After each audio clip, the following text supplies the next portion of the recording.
예수님께서 이 땅에 오셔서 하나님의 나라를 선포합니다. 그 하나님의 나라를 선포한다라고 했을 때는요, 세 가지를 말하는 거예요. 하나님 말씀 전하시고, 병든 자를 치유하시고, 귀신 들린 자를 쫓아내셨어요. 이것이 예수님께서 하신 3대 사역입니다. 예수님이 이 땅에 오신 일은 이게 전부였어요. 하나님의 나라를 선포하고, 그리고 귀신을 쫓아내며 병자를 고치셨어요. 오늘은 그렇게 예수님의 치유 사역 중에 한 가지 이야기를 우리에게 들려주고 있습니다. 18년 동안이나 귀신에 들려서 등이 굽어 있었던 여인을 예수님이 고칩니다. 그런데 치유 후에 회당장이 화를 내기 시작합니다. 그 이유는 안식일에 일을 했다라고 하는 이유였어요. 십계명을 어겼다라는 것입니다. 예수님에 대해서 악의적인 비난이 시작됩니다. 이에 예수님께서 이렇게 대답하죠. 안식일에 너희들이 기르던 짐승들을 가져다가 데려다가 물 주고 오는 것처럼 이렇게 18년 동안이나 이렇게 아픔 속에 매여 있던 사람을 안식일에 풀어주는 것 너무나 당연한 것 아니냐라고 말씀합니다. 오늘 우리는 예수님의 안식일 치유 사건을 통해서 예수님의 마음을 헤아리고 또 이 말씀에 담긴 은혜를 함께 나누어 보려고 합니다. 누가뿐만 아니라 다른 복음서에서도 다른 제자들이요 예수님이 행하신 치유 사역들을 매우 중요하게 다루고 있습니다. 그런데 다른 복음서와 누가복음에서 나오는 치유 사건의 가장 큰 차이가 뭐냐면 누가는 이 치유 사건을 하나님의 나라와 연결시키고 있다라는 거예요.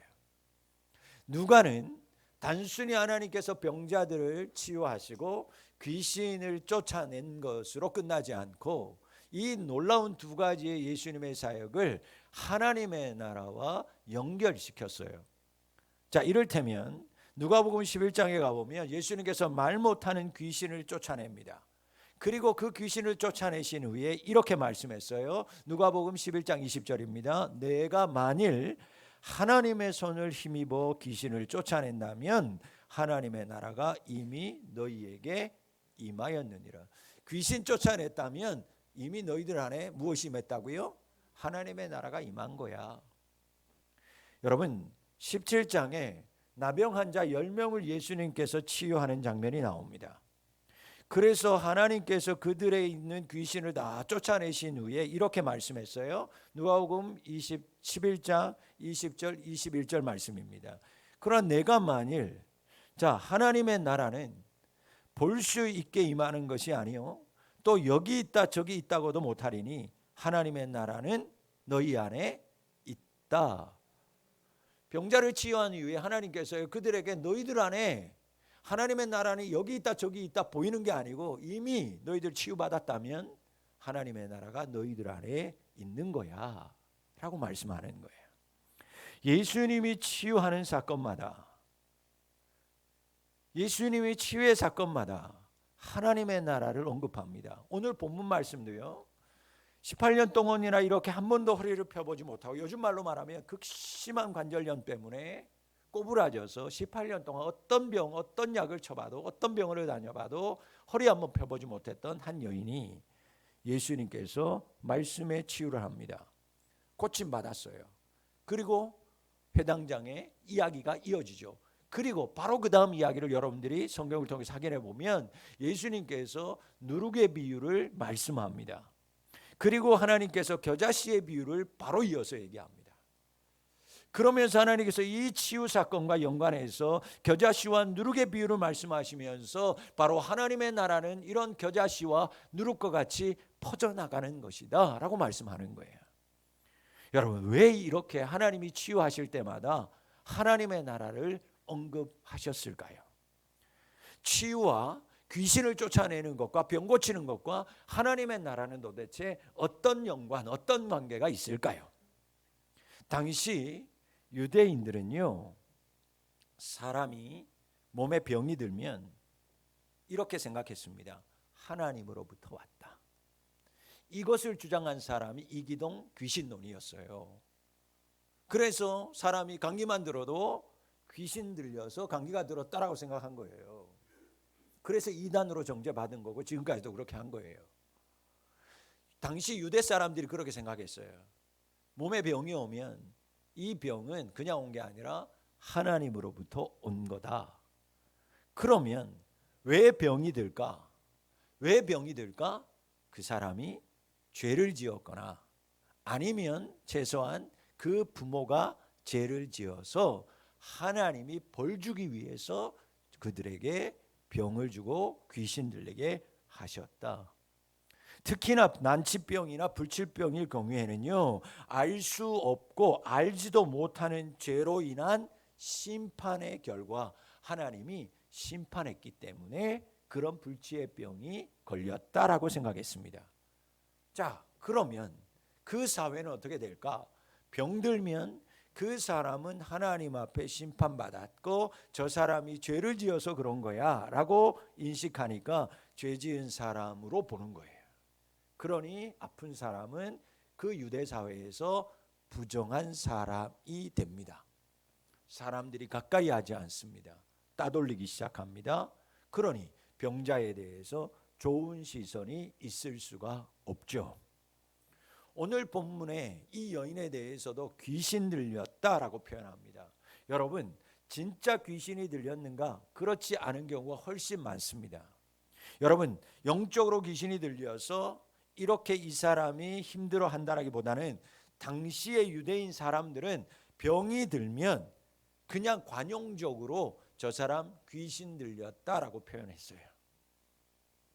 병이 들면 하나님의 저주를 받았기 때문에 병이 들었으니까 저 사람은 그래서 불치병이 저렇게 악하게 들고 저렇게 고생하는 거 보면 저 사람 귀신 들렸어 라고 사람들이 그냥 그렇게 불렀던 거예요. 여러분, 입장을 한번 바꿔놓고 생각해 보세요. 몸이 아파요. 육체적으로 고통당합니다. 그것마저도 견디기 힘든 거예요. 여러분들 몸 아파 보셨잖아요. 하루 앓고 나면 그 몸 아픈 거 다른 거 생각나지 않을 정도로 너무너무 힘듭니다. 그런데 사람들이 나를 보고 너는 하나님 앞에 심판받은 거야. 너가 죄 때문에 이렇게 아픈 거야 라고 말합니다. 그래서 심지어 귀신 들렸네, 부정하네 이렇게 낙인 찍고는요 상대해 주지를 않아요. 나를 모르는 그래 동네 사람 주변 사람들이야 그렇다라고 생각해요. 그런데 당시에는요 이렇게 병이 들면 가족들에게도 버림받았습니다. 같은 집에 못 살았어요. 배척당해야만 했습니다. 쫓겨나야 했어요.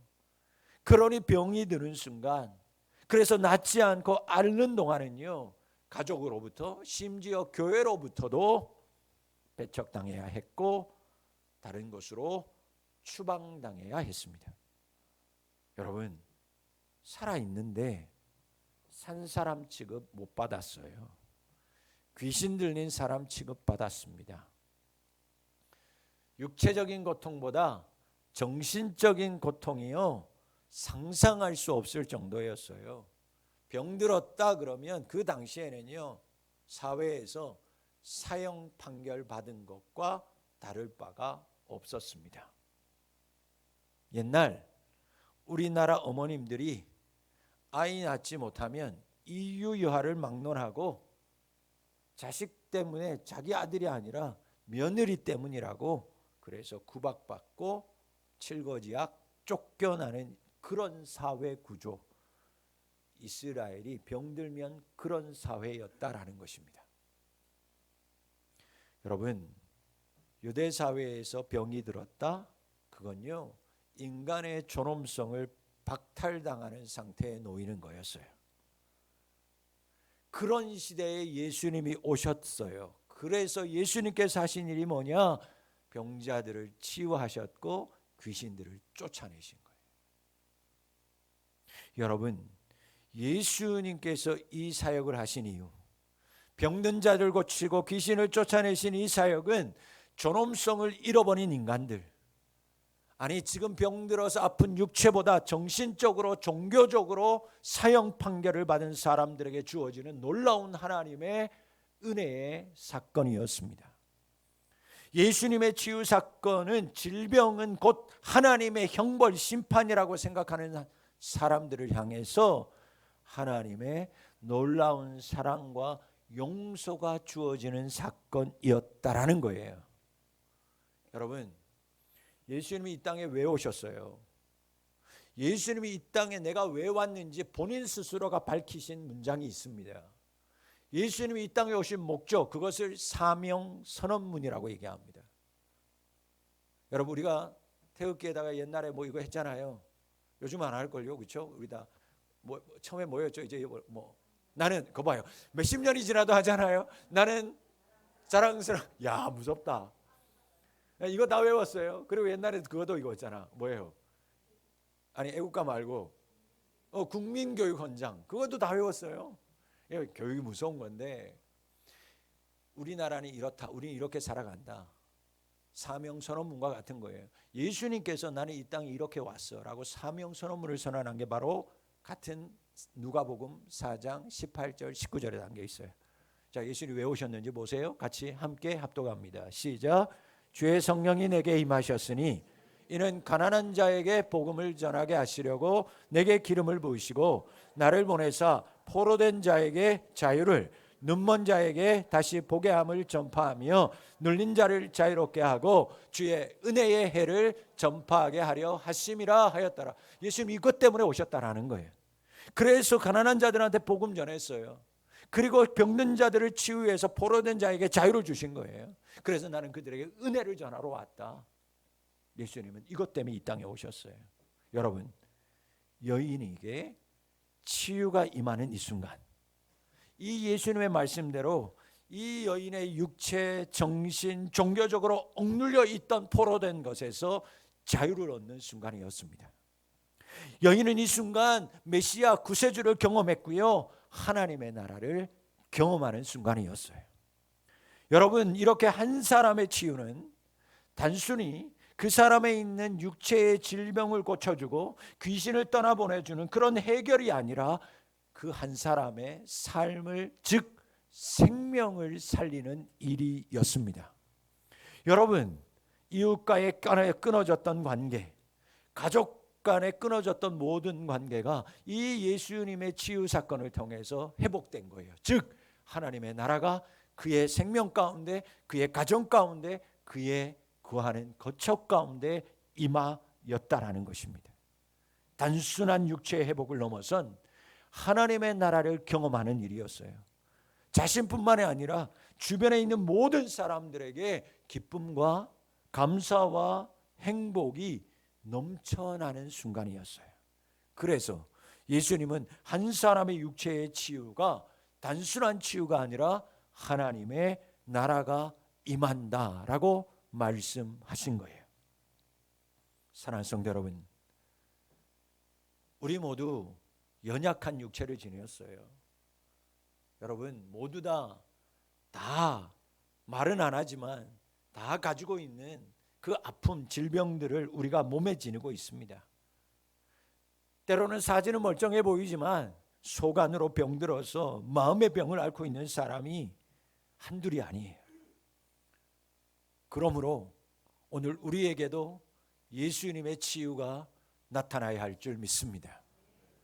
여러분, 하나님의 나라가 임해야 됩니다. 그때 육체, 정신, 마음의 회복뿐만 아니라 하나님의 나라가 임하는 것이기 때문에 내 안에 있는 모든 육체와 정신에 포로되고 억눌린 것들이 자유함을 얻게 될 줄 믿습니다. 내가 그 자유함 가운데 나아가고 내가 회복될 때 그로 인하여 우리의 가족, 다른 모든 사람들에게도 기쁨과 행복이 임하게 될 줄 믿습니다. 그러면 이 하나님의 나라가 나한테 임해야 되는 거예요. 하나님의 나라가 여러분들의 마음과 심령 가운데 임해야 되는 거예요. 그러면 어떻게 임하냐는 거예요. 그래야 치유함 받는데 그 하나님의 나라는 그럼 과연 나에게 어떻게 임할까? 어떻게 내게도 하나님의 나라가 임해서 나도 자유함을 얻고 회복되고 다른 사람들에게 기쁨과 회복함을 줄 수 있을까? 그런 인생을 살아가면 어떻게 해야 될까? 예수님께서 병든 자, 치유한 자들을 어떻게 치유하셨는지를 보면 됩니다. 예수님께서 귀신을 쫓아낼 때, 병자들을 회복시키실 때 예수님이 여러분 그 어떤 행동도 하지 않으셨어요. 예수님이 병자를 귀신을 쫓아냈을 때 여러분 예수님이 대부분 어떤 행동도 하지 않습니다. 단지 한 것은 그거밖에 없었어요. 오직 말씀하셨습니다. 여러분 오늘 본문에서도 예수님께서 여자여 내 병에서 놓였다 말씀 한마디 하셨어요. 그리고 안수하니까 여자에게 치유의 기적이 일어났습니다. 하나님의 나라가 임했어요. 앞에 말씀드렸던 6장에서 손 마른 사람들을 고치실 때 예수님 이렇게 얘기합니다. 일어나서 한가운데 서라. 그리고 손을 내밀라 하셨어요. 그러니 나았습니다. 여러분 예수님께서 서라 하니까 섰어요. 손을 내밀라 하니까 내밀었더니 회복된 줄 믿습니다. 여러분 무슨 말일까? 우리가 하나님의 나라가 내 안에 임하려면, 내 병이 치유되고 내 마음에 있는 질병들이 떠나가려면 하나님의 나라가 임해야 되는데 내가 할 것이 있는가? 없다라는 거예요. 그러면 예수님은 어떻게 하셨는가? 오직 예수님 말씀하시니 회복된 줄 믿습니다. 하나님의 나라가 이 땅에 처음 태어났을 때, 이 땅에 천지가 만물이 태어났을 때, 우리가 지난주에 말씀에서 나눴던 것처럼 창세기 1장에 하나님께서 말씀하셨어요. 빛이 있으라. 그랬더니 빛이 드러났어요. 마찬가지입니다. 하나님께서 회복되라고 하니 회복된 것인 줄 믿습니다. 여러분, 치유 사건의 공통점은 예수님의 말씀 한마디가 치유 사건을 일으켰다. 그게 끝이요 마지막이에요. 전부입니다. 예수님의 말씀이 곧 하나님의 말씀이에요. 예수님의 말씀이 임하면 하나님의 나라가 임하는 것이요, 그러니 치유가 일어나는 거예요. 하나님의 말씀 안에, 하나님의 말씀 안에 하나님의 나라, 예수님의 말씀 안에 하나님의 나라가 임하기 때문이에요. 여러분 우리도 동일합니다. 말씀하시면 됩니다. 서라 하시면 서면 됩니다. 손을 내밀라 하면 내밀면 됩니다. 빛이 있으라 하시면 말씀대로 되는 것입니다. 사랑하는 성도 여러분, 예수님의 말씀에 능력이 있는 거예요. 내가 무엇을 해서가 아니에요. 내가 공을 들여서, 내가 작정해서 아니에요. 하나님의 말씀에 능력이 있는 줄 믿습니다. 그 말씀이면 충분해요. 그 하나님의 말씀에 하나님의 나라가 있어요. 사람의 말과 달라요. 계산하고 고민하고 나의 유익을 계산하는 우리의 말과 목사의 말과 달라요. 여러분, 하나님의 말씀 살아있는 줄 믿습니다. 아멘이십니까? 하나님의 말씀 살아있어요. 히브리서 4장 2절 말씀처럼 좌우의 날섬 검과 같다. 그래서 예리하여 혼과 골수와 관절을 찔러 쪼갠다. 뿐만 아니라 우리의 마음과 생각과 우리의 뜻까지도 감찰하신다. 살피신다. 그것이 하나님의 말씀이라는 거예요. 하나님의 말씀 살아있어요, 여러분. 하나님의 말씀 꿈틀거리는 거예요. 여러분 여기에 할자 죽어있는 하나님의 말씀, 그냥 누워있는 하나님의 말씀이 아니라 하나님의 말씀 살아있어요. 그래서 운동력이 있어요. 그래서 여러분들의 육체 관절 골수를 찔러 쪼개는 겁니다. 우리의 마음, 우리의 생각, 우리의 뜻을 알아서 하나님께서 새롭게 하시는 거예요. 예수님이 뭐라고 말씀하셨어요? 내가 곧 길이요 진리요. 아멘. 예수님, 나는 곧 길이요 진리요 생명이다. 여러분 그 생명을 붙들 때, 하나님의 생명의 말씀을 붙들 때 여러분의 육체 떠나가고 여러분의 심령들이 회복되는 거예요. 요한복음 4장에 보면 사지가 멀쩡한 여인이 등장합니다. 안타깝지만 그 여인은 사마리아 여인이었어요. 이 여인은 모두가 낮잠을 자는 대낮에 사람들의 눈을 피해서 우물에 물을 길러야 살 수 있는, 모든 사람의 눈을 피해야 살아가는 기구한 운명을 타고난 사람이었어요.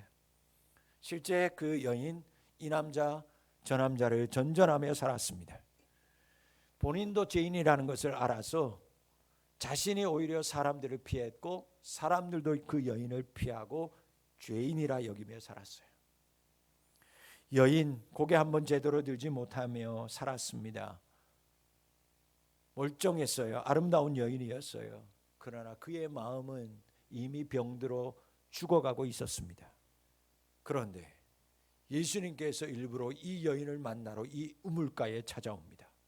그리고 낯선 남자인 예수님이 말 걸어서는 안 되는 여자, 이방 여자, 사마리아 여자에게 이 유대인 남자인 예수님이 먼저 물 좀 달라는 말을 합니다.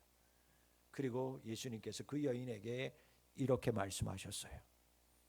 이 우물물을 다시 마시는 사람은 다시 목마르지만 내가 주는 물을 마시는 사람은 영원히 목마르지 아니하리니 내가 주는 물은 그 속에서 영생하도록 솟아나는 샘물이 되리라.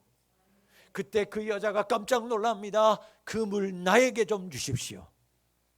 그때 예수님이 기가 막힌 말씀을 합니다. 이 물을 마시면 영생한다. 다시는 목마르지 않는다. 그럼 나도 좀 주세요. 그때 예수님께서 무슨 말을 하시는가? 예수님께서요, 뜻밖의 하나님은 예배자를 찾는다. 그 얘기를 말해요. 그리고 오늘 우리가 예배 드릴 때마다 앞서 고백하는 하나님은 영이시니 예배하는 자는 영과 진리로 예배할지니라. 물 달라고 하는데 예수님은 예배 얘기를 얘기하고 예배 얘기하고 영과 진리로 예배하라는 말씀을 남깁니다.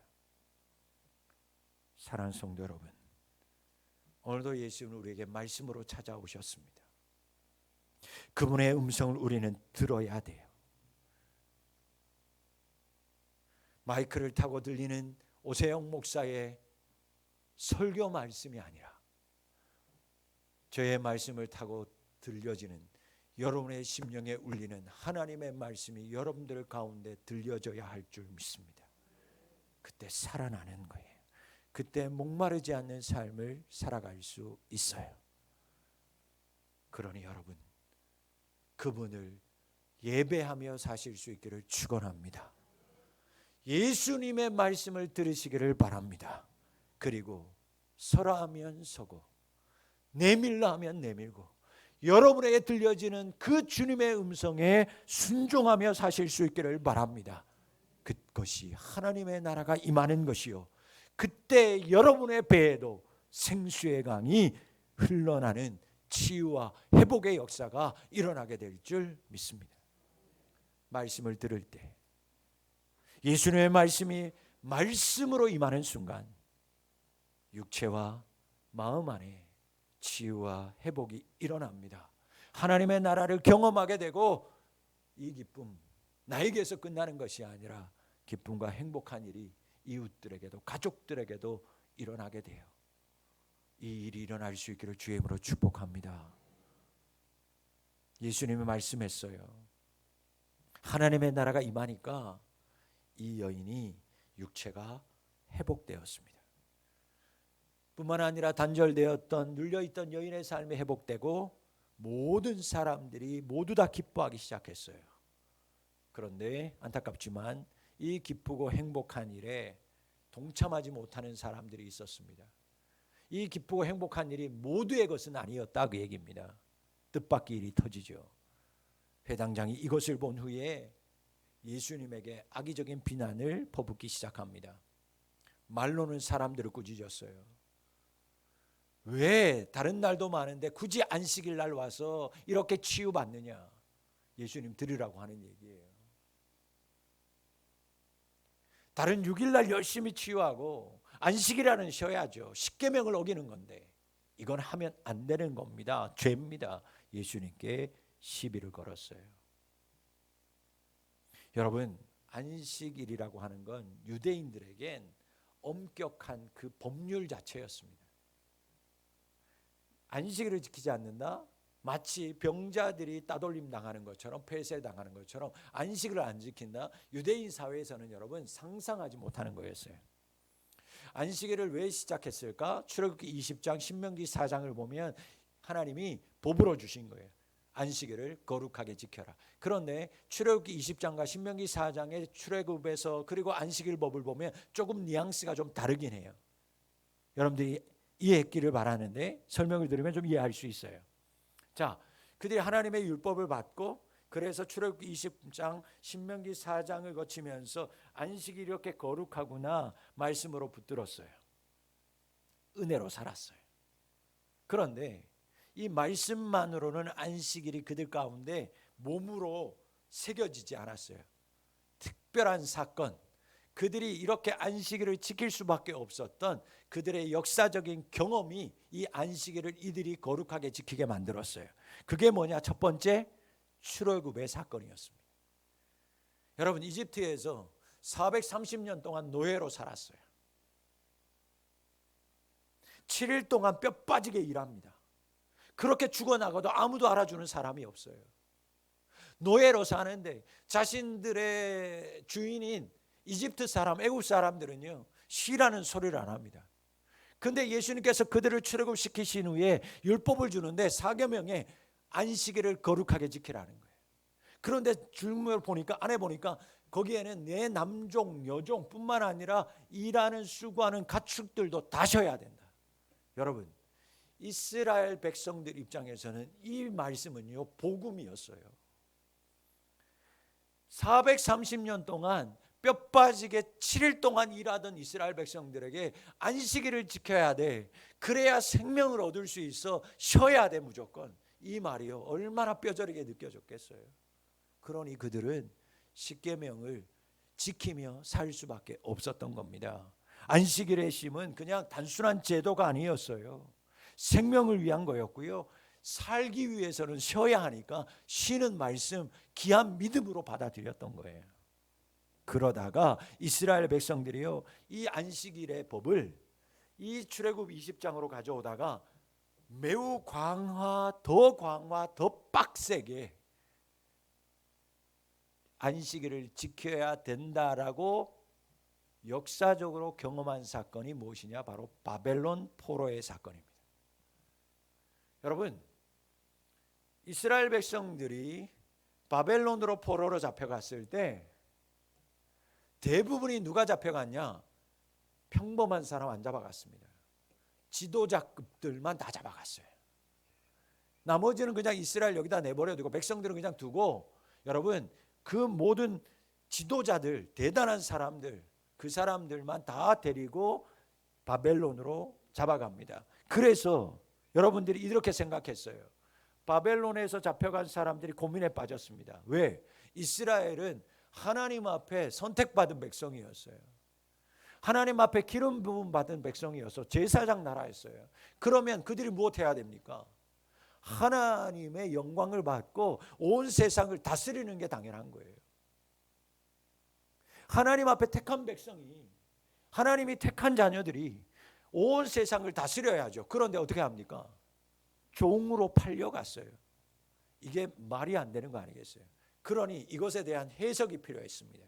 그래서 바벨론으로 팔려간 모든 지도자들이요, 이 고민을 합니다. 왜 이런 일이 일어났을까?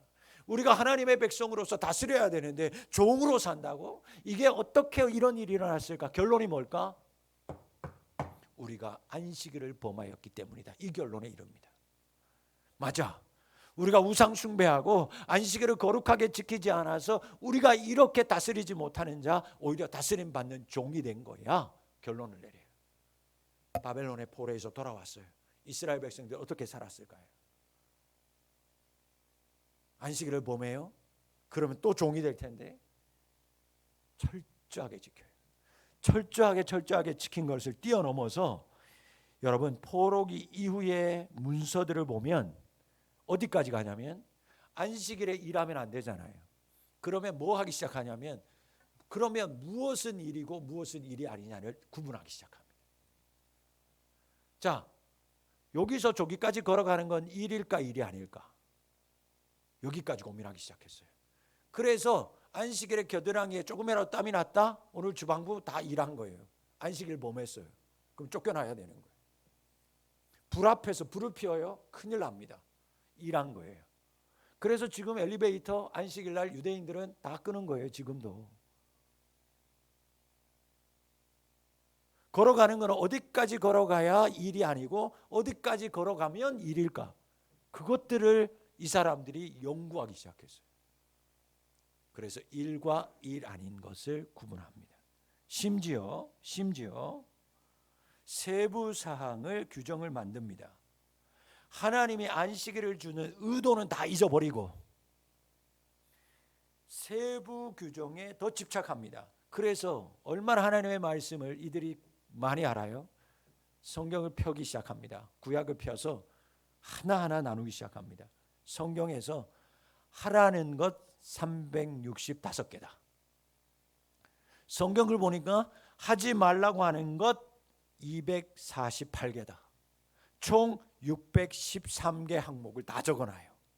그리고 그 규정 613개 규정대로 행동에 어긋나면 죄인, 그리고 안식일을 범한 사람 죄인 취급했다, 그 얘기. 여러분, 하나님이 안식일을 거룩하게 지키라고 계명을 주신 이유는 생명을 살리라고 한 것입니다. 너희들 7일 동안 그렇게 일해봤지, 그러다가 죽어나갔지. 그날은 거룩하게 하나님 앞에서 예배드리고 쉼을 얻어야 돼. 그리고 그날 죽어가는 영혼들을 살리는 거야. 육체뿐만 아니라 영혼들이 살아나야지. 안식일을 주신 것 생명 살리기 위함이었어요. 그래서 예수님도 이 뜻을 알기 때문에 안식일에 생명 살리신 거예요. 땀이 나도 불을 지필지라도 이삭을 먹을지라도 힘을 내서 생명 살리는 일을 하셨어요. 병을 고쳤어요. 귀신을 쫓아냈어요. 여러분, 우리의 기준 명확해야 합니다. 저 금식 별로 잘 못합니다. 그리고 좋아하지도 않아요. 그러나 생명을 살리는 거라면 해야죠. 여러분, 기준이 명확해야 돼요. 여러분, 그리스도인들의 기준이 명확해야 됩니다. 주일을 지키느냐 안 지키느냐, 여러분 이 문제가 아니에요. 오늘 왜 안 왔어? 이게 아니에요. 주일을 지키면 복 받고 주일 안 지키면 그래가지고 등산 가고 여행 가다가 발 부러지고 뭐 하면 그거 봐, 주일 안 지켜가지고 그거 봐, 똑 부러졌잖아, 사고 났잖아. 여러분, 이런 말씀이 아니잖아요. 그건 유치한 거예요. 그런 하나님이면 믿지 말아야죠.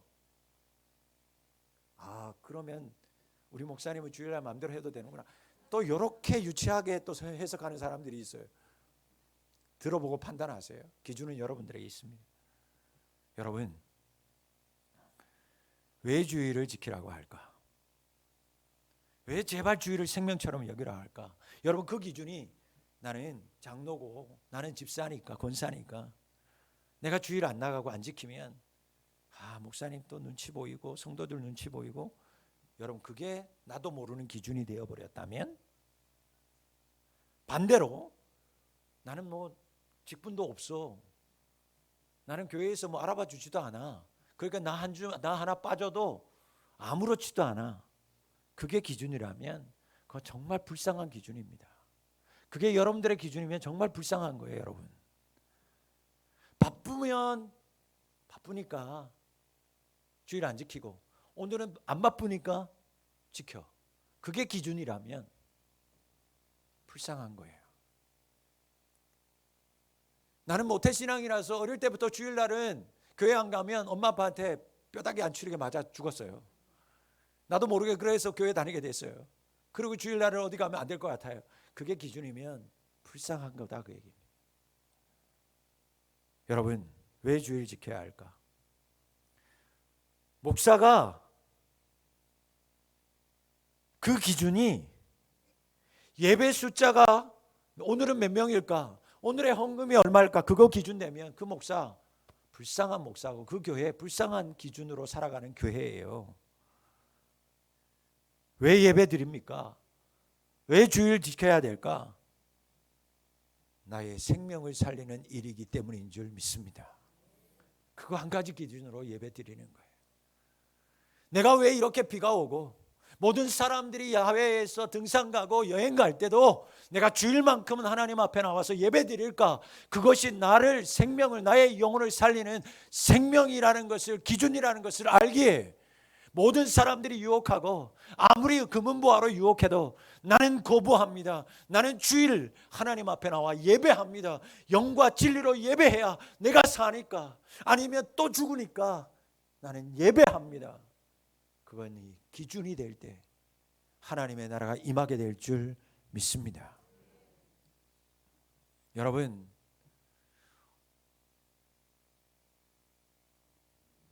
단순한 법, 계속해서 전해져 오는 전통이니까. 그것 때문에 우리가 수많은 사람들을 괴롭혀요. 내가 그 옛날부터 내려오는 거야. 제일 무서운 게 뭐예요?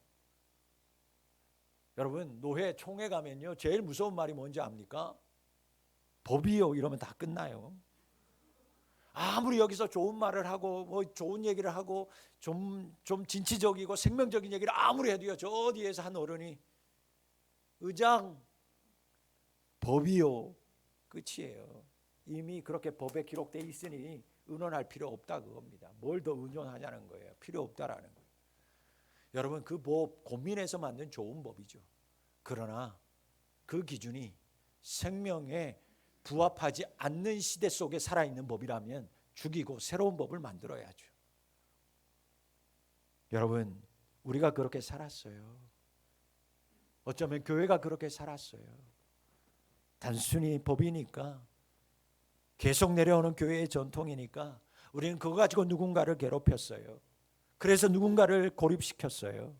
그리고 그것 때문에 우리 스스로도 자유하지 못하고 내 자신을 옥죄고 살았어요. 여러분, 그렇다면 과연 그 법이, 그 규정이 누구를 위한 것이고 무엇을 위한 것인가 생각해 봐야 하는 게 옳지 않습니까? 여러분들의 고정관념을 돌아보라 그 얘기예요.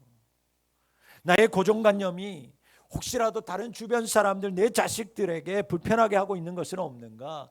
여러분, 내 자신을 먼저 돌아볼 수 있어야 돼요. 여러분, 모든 법도 전통도 규정도요, 생명을 살리는 방향으로 나아가야 할 줄 믿습니다. 교회의 기준, 여러분의 기준, 생명이 돼야 돼요. 이걸로 판단하는 겁니다. 이것이 나를 살리는 것인가, 죽이는 것인가? 이것을 했을 때 이웃을 살릴 수 있는 건가, 죽이는 것일까? 이것을 과연 했을 때 교회를 살리는 것일까, 죽이는 것일까? 이것을 하면 남편이 살까, 죽을까? 이것을 하면 내 아들, 내 딸들이 살까, 죽을까?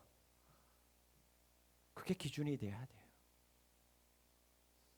여러분, 우리는 옛것을 강하게 지키려고 하는 경향이 있습니다. 못 버려요. 엄마가, 우리 가족들이 대대로, 우리 교회의 전통. 여러분, 몇백 년 된 교회들 무섭습니다. 숨 한 번 제대로 못 쉬어요. 여러분, 예전 교회 다 어떻게 생겼습니까? 이렇게 안 생겼어요. 여기 따로 좌석이 있었어. 그 좌석 누구 좌석이었어요? 장로님들 좌석. 그러니까 장로님들은 나 특별하게 이쪽에 딱 따로 예배를 드렸어요. 뭐 하나 고치는 거, 그걸 전통이라고 생각했어요. 그게 생명을 살리는 일일까? 고민해봐야. 그거 생명 살리는 거라면 해야죠.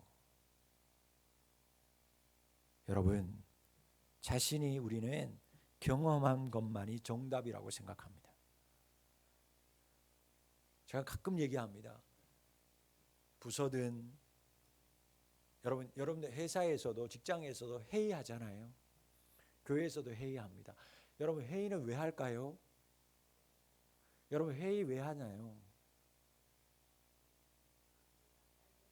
잘 되기 위해서 하는데 회의를 왜 하냐면, 우리나라 사람들은요, 내 주장을 관철시키기 위해서 회의합니다. 여러분, 그거 아니에요. 회의는 내가 관철하려고 하는 게 혹시 틀린 거는 아닐까라고 생각하면서 회의해야 합니다. 그래야 일이 되어지는 거예요. 우리는 자신이 경험한 것, 이것만이 정답이라고 붙드는 경향이 강합니다. 그 생각은 신앙에도 똑같아요. 내가 이렇게 신앙해 왔으니까, 내가 그래서 이렇게 은혜 받았어. 그러니 너도 이렇게 하면 은혜 받을 거야. 맞을까? 60년대, 70년대, 80년대 신앙했던 그 신앙으로 내가 신앙생활에서 은혜 받았는데, 내 자식도 그렇게 신앙하라고 하면 그 아들, 우리 딸도 그렇게 정말 은혜 받을 수 있을까? 그럴 수도 있고 아닐 수도 있다, 그 얘기예요. 생각해 보자는 것입니다. 우리가 살던 시대에, 지금 젊은이들이 살고 있는 시대에 여러분 완전히 달라요. 지난번에도 한번 말씀드렸잖아요. 젊은이들이 교회에서 제일 보기 싫은 게 뭐냐? 꼰대처럼 보이는 문화가 뭐냐? 장로님들이 양복에 넥타이 매고 오는 게 그렇게 싫대요. 아유, 그렇게 말하면 아주 그냥 듣기 싫대요. 그렇다고 그러면 그 젊은이들의 말이 전부가 맞을까? 정말 권위를 나타내기 위해서 넥타이를 매고 권위를 나타내기 위해서 다른 날은 안 입던 양복 입고 와서 말한다면 그건 그들의 말이 맞을지 모르지만, 다른 말은 몰라도 내가 주님 앞에 나오는 날 가장 귀한 것으로 드려야지, 그래서 가장 좋은 것을 골라 고민하고 입은 양복, 넥타이, 하나님이 기뻐하실 줄 믿습니다. 고민해야 된다는 거예요. 생명을 살리는 이냐 아니냐 보자는 거예요. 무엇이 다 맞고 다 틀리다는 것 아닙니다. 꼰대는 다 틀린 걸까요? 여러분, 새로운 건 무조건 따라야 하는 것 아니에요. 분명한 것은 우리의 모든 기준이 생명을 살리는 것이냐 아니냐라는 거예요. 그래서 우리는 생명을 살리는 방향으로 나아가자는 것입니다. 우리는 매년 교회 생일날이 되면 총동원 전도주일 새생명 전도 축제를 합니다.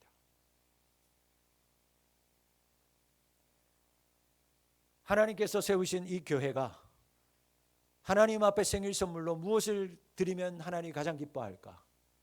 한 영혼. 그래서 교회 생일날 우리는 새생명 전도 축제 더 블루데이를 매년마다 하고 있어요. 그거 교회 전통, 그거 꼭 해야 됩니까? 해야 됩니다. 왜? 기준이 생명을 살리는 것이기 때문에. 원래 우리가 12년이 됐다, 13년이 됐다, 100년이 됐다, 그거 자랑하려면 안 해도 됩니다. 그러나 한 영혼을 살리는 것을 하나님 앞에, 예수님 앞에 드리고 싶어서 그것을 지킨다면 그 누구가 방해하고 그 누구가 안 된다고 해도 우리는 이것은 지키고 실천해야 되는 거예요. 말씀을 맺습니다. 변화되는 것 어려워요.